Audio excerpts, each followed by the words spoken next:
Hoy vamos a conversar justamente del tema que señalaba Carolina, esta difícil y lenta integración del Parlamento Nacional con el doctor Mauricio Alarcón. Él es presidente de la Fundación Ciudadanía y Desarrollo, perspicaz analista político, a quien le damos la más cordial bienvenida. Él ya se encuentra con nosotros. Queremos su lectura de lo que sucede.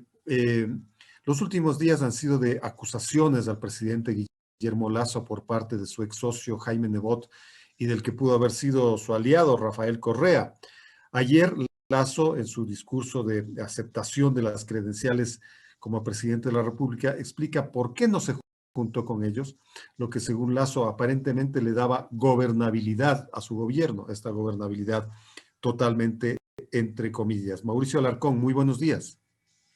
Buen día, Edgar, y un abrazo a quienes nos siguen a través del Impacto Informativo, esperando que hoy sea el día en que finalmente se destrabe el trabajo legislativo, en que finalmente podamos ver ya comisiones integradas y que lo antes posible se empiecen a tratar no solo los proyectos de ley que quedaron pendientes del periodo anterior, sino que ya se vea algún germen de acción legislativa y de fiscalización de los nuevos integrantes de la Asamblea Nacional. ¿Por qué no cuaja la integración de las comisiones especializadas? ¿Cuáles son los intereses de por medio? Partamos del hecho de que lo que vimos el fin de semana pasado, específicamente el día sábado, fue un acuerdo para designar autoridades en la Asamblea Nacional y probablemente nada más. El que asumió que por el hecho de haber juntado votos para integrar el CAL ya tenía gobernabilidad o algo incluso anterior, ya tenía integradas las comisiones legislativas, cometió un error garrafal. ¿Por qué? En primer lugar, analicemos cuáles fueron los resultados de las distintas votaciones del día sábado. Si bien es cierto que para los 3 cargos principales, presidencia y 2 vicepresidencias, las votaciones fueron parecidas, con muy mínimas variaciones, al momento de designar a los 4 vocales del CAL, se vio una disparidad enorme entre el primer vocal designado y la última vocal designada, incluso en un total ejercicio de desconocimiento del procedimiento legislativo dentro de esta integración de la Asamblea. Tú debes haber visto, y muchos de nuestros seguidores también, que ni siquiera pudieron distinguir entre lo que era la rectificación y la reconsideración. Lo cual resulta de replay realmente, ¿no? Esa variedad, esa disparidad en los resultados ya dejaba entrever que la designación de un secretario de la Asamblea y que la integración de comisiones iba a ser misión imposible. Por un lado, al designar secretario y prosecretario de la Asamblea, lo lógico y lo óptimo es que todos apoyen a quien principalmente la nueva presidenta quiera en esa secretaría. Si bien es cierto que el secretariado es institucional, ahí tiene que ir una persona de confianza que conozca y que pueda operativizar aquello que es procedimiento legislativo al interior de la Asamblea. Yo quisiera que una persona de mi confianza como Edgar Vázquez sea secretario cuando yo esté en la presidencia de la Asamblea, pero muchas gracias, doctor. Si no tiene conocimientos, voy a tener problemas. Mal haría yo en ponerme de acuerdo, Edgar, con los bloques para que eso forme parte de un reparto. Ver una votación fragmentada que ni siquiera alcanza los mínimos para la designación evidencia que hasta un cargo técnico como el de la Secretaría de la Asamblea Nacional está siendo utilizado políticamente. Primera advertencia. Y segunda, ¿cómo integras las comisiones legislativas? No nos quedamos nosotros en ese problema presentado en el periodo anterior, recordarás tú, en que había comisiones malas, comisiones a las que podías enviar a todos los que te caían mal, y que había comisiones importantes, que casi que había una pelea sangrienta para poder incorporarse. ¿Qué pasa cuando, más allá de lo que vimos en el periodo 2017-2021, hoy hay fracciones legislativas tan marcadas y tan distintas en cuanto a su número de integrantes? ¿Cómo repartir, por ejemplo, 49 legisladores de UNES? Esto quiere decir que al menos 3 asambleístas de UNES van a estar en cada comisión legislativa. Tienen que estar en cada comisión legislativa. Si creen que mandando a todos los de UNES a la Comisión de Participación Ciudadana o a la Comisión de Alimentos y Bebidas, por ponerle un nombre simplemente superficial, solucionan el problema, están equivocados. Cumplan una regla de distribución, no caigan en el juego del reparto. Además, el ejercicio en muchos casos es bastante simple a partir de pedir a los propios asambleístas que al interior de sus bloques analicen preferencias para integrar las comisiones.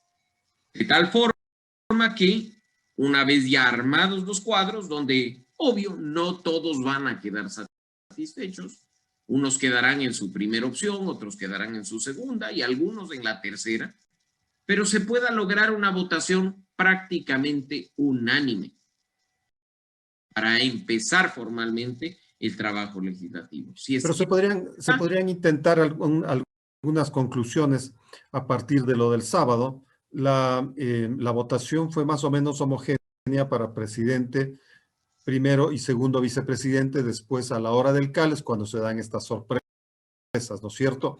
Efectivamente. Pero, ¿qué debemos deducir? Que está tratando de imponerse la alianza de Izquierda Democrática y Pachacutic sobre el gobierno y los independientes, que los están tratando de enviar a donde ellos consideran que es necesario, que no le están dando gusto al gobierno de ir a las comisiones económicas, que son fundamentales para ellos, que la comisión de fiscalización, porque el fiscalizado va a ser el gobierno, ¿no? Quieren tenerla exclusivamente los independientes y Pachacutic no quiere eso. Es decir, hay algunas conjeturas ahí. Y no creo que sean conjeturas, yo creo que son realidades que se producen en la discusión por parte de los representantes legislativos. Pero eso es lo equivocado, Edgar. El hecho de que, por ejemplo, ya el fin de semana hayamos escuchado al dirigente de Pachacutic, Marlon Santi, decir que hay comisiones que no están dispuestos a ceder. Por favor, son 25, son 24 votos respecto de 137. La distribución tiene que hacerse equitativa en función del número de representantes que cada fuerza política tiene al interior de la Asamblea. Tan absurdo como mandar 10 integrantes de los que nos caen mal a la Comisión de Participación Ciudadana, que es lo que se hizo en un periodo legislativo anterior, es tratar de integrar ciertas comisiones con 10 miembros de una misma fuerza política porque queremos tener la presidencia, la vicepresidencia y el control total del trabajo legislativo necesario. Sensatez, señores asambleístas, por favor, sensatez. No puede ser posible que estemos a una semana de trabajo sin que ustedes se hayan puesto de acuerdo para destrabar una situación incómoda y viabilizar el trabajo de la Asamblea Nacional.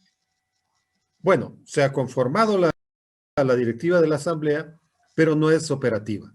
Y esto puede suceder en el futuro, en cualquier momento. Esto de las famosas mayorías móviles, esto de que para cada proyecto de ley, para cada juicio político habrá que negociar votaciones, va a estar va a estar al orden del día, ¿no? Efectivamente, Edgar. Y eso es resultado de que tengamos un presidente de la República con un grupo propio que ni siquiera alcanza el 10% de representación de la Asamblea. Muy satisfactorio que hayan logrado integrar la bancada de la Acción Nacional, BAN, en el que incorporan a los denominados independientes, que no lo son, hay que empezar a llamar las cosas por su nombre, son personas electas por partidos y movimientos políticos, bien sea provinciales o nacionales de representación minoritaria, no son independientes. Bueno, ya hay un par de independientes ahí, pero que no están en este bloque. Pero Independientes perfectamente, Edgar. desafiliados de partidos del día viernes. Pero perdón, que me digan que Virgilio Saquicela es independiente. No, señores, el vicepresidente de la Asamblea fue electo por democracia, sí. En efecto, así es. Político. Que me vengan a decir que X, Y, Z personas son independientes, pues entonces, si quieren ser independientes, declárense independientes, como lo hizo el asambleísta César Ron, como lo hizo el asambleísta Omar Ceballos de Pachacutic. Evidencia en el caso de transfugismo, pero en el caso de la bancada de gobierno, que se duplica en cuanto a su tamaño, no es que está integrada por independientes más, creo, está integrada por fuerzas políticas minoritarias, y creo. En ese sentido, incluso al interior de esa bancada, con toda seguridad hay problemas al momento de integrar las comisiones. Y pensando a futuro en una situación de gobernabilidad, Edgar, el presidente Lasso tiene 12 votos, punto. No tiene más. Son sus 12 personas electas bajo su membrete político, auspiciadas directamente por el movimiento político al que representan, y que en este caso están consideradas como la última minoría grande, por supuesto, de la Asamblea Nacional. Por encima de ellos, UNES, Pachacutic, la Izquierda Democrática y el Partido Socialista. Pero esos 12 votos le hicieron enojar a Nebot. Le hicieron romper la alianza presidencial, nada menos. Esa alianza viene trabajando desde hace un año, más o menos. Esos 12 votos son requeridos por por ambos intereses, tanto Pachacuti como Izquierda Democrática, como Social Cristianismo y UNES. Sí, efectivamente, y creo que pues en ese sentido, lo fundamental, insisto, es que no caigamos en el reparto, Edgar. Si hay acuerdos, que los conozcamos todos los ecuatorianos. Que no nos llevemos sorpresas desagradables como la semana anterior y como la semana antepasada. Y quienes votamos para tener a esos representantes en la Asamblea Nacional, sepamos con lujo de detalles qué se está acordando. Contrario, en lo personal, sospecho que hay reparto. Ya tenemos antecedentes en el periodo legislativo anterior y la ciudadanía, al parecer, por los últimos hechos, no está dispuesta a perdonar malas prácticas. Cuéntenle al país, y no me refiero solo al partido de gobierno, me refiero a todos los que están representados en la Asamblea Nacional, ¿cuál es su verdadero interés? Claro, sin duda alguna. Otra conjetura, no se reconstituye la alianza que posibilitó que esté ahí Guadalupe Llori. Eso vemos hasta ahora que no sucede. Ojalá suceda el día de hoy. Mientras tanto, la conjetura es, porque ya lo dijeron el día de ayer, UNES dice, nosotros tenemos 49 votos, los socialcristianos son 18. A nosotros nos falta solo 4 votos. Entonces, el otro lado, Guadalupe Llori y su alianza no le deja a UNES Social Cristiano que vaya y exponga la mayoría que aparentemente ya tiene. Y así va a ser, al parecer, la práctica cotidiana en la Asamblea Nacional. Un espacio en el que no estarán los puntos de vista por delante, sino el número de representantes. Y donde además veremos que algunos se quedan a medio camino, Edgar. Donde veremos que un partido social cristiano. Creo, y el Partido Social Cristiano, ayer tiene un nuevo ingrediente. Como lo decía al inicio de esta charla, el presidente Lasso le cuenta a la gente por qué él no quiso apoyar a sus ex socios y no quiso de ninguna manera aliarse con su adversario, Rafael Correa. ¿Cómo habrías visto pues que se configure una alianza semejante? Bueno, no creo que las alianzas contra natura funcionen, Edgar. La prueba es que la alianza también contra natura del fin de semana para designar autoridades no está funcionando para los demás temas. Cuando las alianzas no son naturales, basadas en principios, basadas en valores, basadas en temas o en programas de gobierno, simplemente se activan y desactivan para temas puntuales. Lo acabamos de ver, insisto, para la designación de autoridades. Probablemente lo veamos hoy para la integración de comisiones, pero para aprobar leyes, ¿qué va a pasar? Si tú pones puntos de vista distintos en un tema tan sensible como el económico, es muy difícil que se alcance un acuerdo. Si tú pones puntos de vista diametralmente opuestos para un tema tan crítico en este momento como el laboral y el de la generación de empleo, probablemente no haya acuerdo que calce. Y en ese sentido, lo que corresponde, al menos desde nuestro punto de vista, desde Fundación Ciudadanía y Desarrollo, es más transparencia. De tal forma que nosotros podamos ver si los representantes de los ecuatorianos en la Asamblea Nacional están actuando con responsabilidad y con sentido de país, o si simplemente lo están haciendo en función de sus intereses personales o de la organización política que les puso en la Asamblea Nacional. Ayer hablábamos con Diego Ordóñez de Creo y él robustecía esta tesis de que habrá que seguir buscando votos para cada cosa en los 2 años. Pero hay quienes piensan que Pachacutic y Creo es el mejor ejemplo del agua y el aceite. Y en la campaña electoral se exhibió que el uno piensa diametralmente lo opuesto al otro. Y entonces que es muy probable que los proyectos de ley empiecen a rebotar en el Parlamento justamente por esta disparidad de criterios. Eso entonces a Lasso le va a llevar en algún momento a tomar decisiones trascendentales como la llamada muerte cruzada, ¿no? Porque tampoco puede ser que el Poder Legislativo detenga la actividad del Ejecutivo.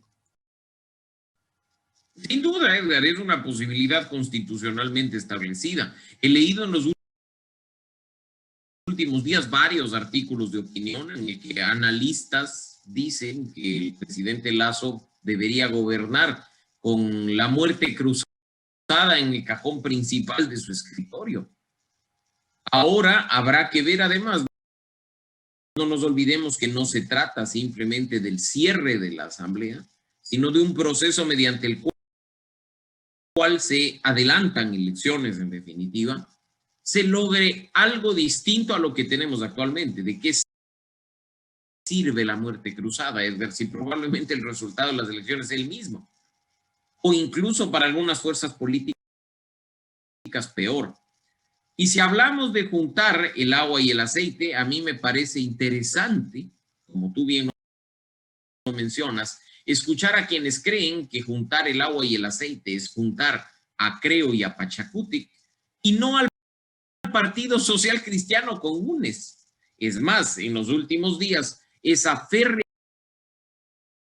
defensa de Jaime Nebot, llegando incluso a llamar caballeros a los correístas, a mí me empieza a oler mal y más parece el berrinche de una persona que fue traicionada por quien consideraba intelectualmente inferior. Recordemos que en política siempre hay los que son superiormente intelectuales y morales, y no un asunto de fondo exclusivamente. Y ya se ponga fin a esa novela, que los resentimientos queden de lado o que por último quede entre ellos. El país necesita avanzar en un momento crítico y para ello una Asamblea Nacional en pleno funcionamiento es clave. Si es que el presidente no logra que la Asamblea apruebe proyectos de ley que envíe, o en su defecto, ojo Edgar, si la Asamblea no funciona cuando el presidente en funciones aún o el presidente electo mande un veto, recordemos que operan ciertos supuestos en la Constitución y en la ley que podrían por sí solos acarrear consecuencias para los ecuatorianos. Yo quisiera tu criterio sobre un elemento político que sí es muy interesante que se da el día de ayer. Yacu Pérez, al ver todo esto, el ex candidato presidencial de Pachacuti, al ver la alianza de Pachacuti con Creo, se marcha de Pachacuti, enojado, criticando. Él piensa más bien que Pachacuti está siendo manipulado por el movimiento Creo.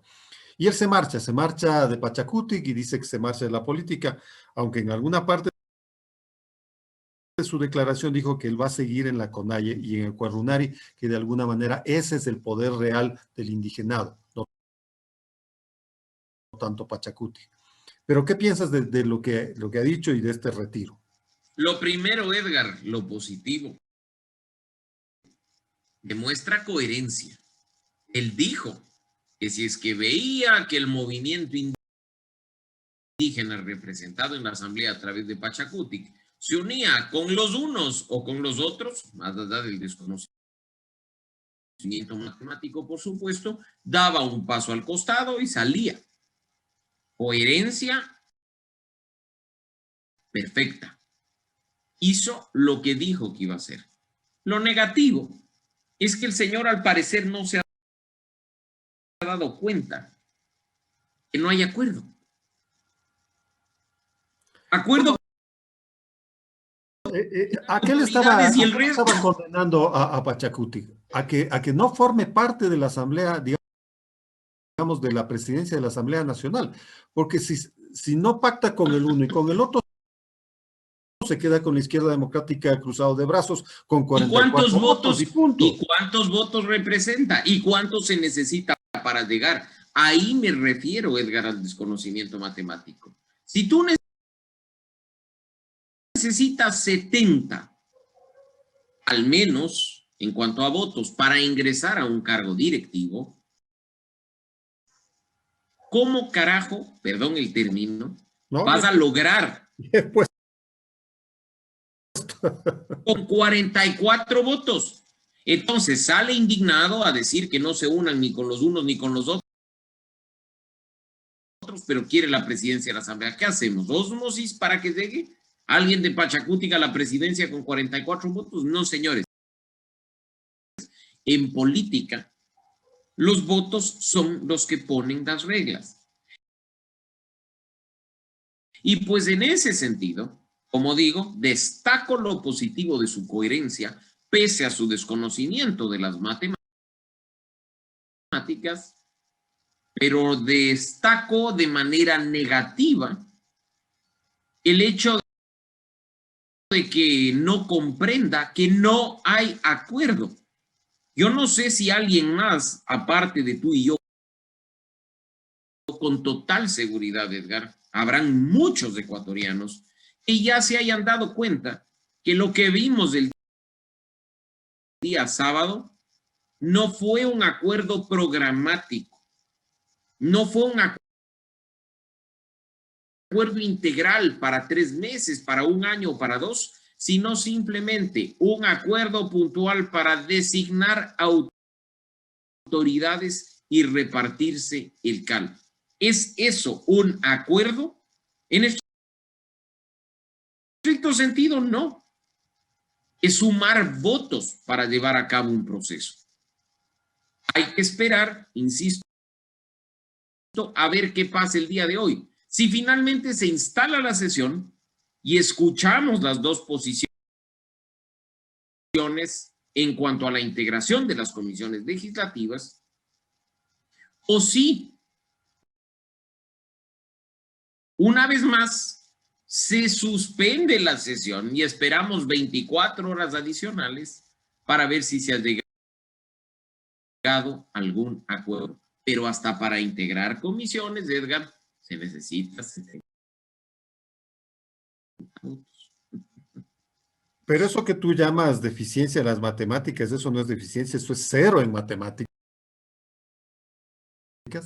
También puede ser confundido con fundamentalismo, con una visión panfletaria de la política y de la vida, con una supuesta y falsa virginidad política. Edgar, el día en que Ecuador cuente con políticos sin ego, políticos no ególatras, habremos superado una de las etapas más oscuras de nuestra historia. Estamos a siglos de eso. Estamos frente a políticos, Edgar, que al más puro estilo de lo que ocurría en la serie del Chavo del 8, vienen con la pelota, más grande o más chiquita, y quieren imponer las reglas de juego. Y si los demás no las aceptan, cogen la pelota y se van. Así no funciona la política. El que quiera hacer política debe partir de comprender lo que es el diálogo, lo que es el acuerdo y lo que es la necesidad de sumar para construir, no para destruir. Pero si seguimos en esas actitudes egoístas, en la que, nuevamente, con una demostración de falencias matemáticas espectaculares, se quiere imponer y hacer lo que ni siquiera por cuenta propia se puede, es mejor dar un paso al costado. Así es que en lo personal, como te he dicho, celebro la coherencia de Yacu Pérez en hacer lo que había dicho y creo que empiezo a celebrar, por así decirlo, su retiro temporal de la política activa, porque una persona que no sabe jugar a la política, no sabe hacer política, es preferible que dé un paso al costado, que aprenda un poco más y que intente regresar. Me quedo con esa lectura. Esperemos que ahora se resuelva este impasse en la Asamblea Nacional. Gracias, Mauricio, por estos minutos. Gracias por esta charla. Gracias, Edgar. Un buen día y un abrazo a quienes nos siguen a través del Impacto Informativo.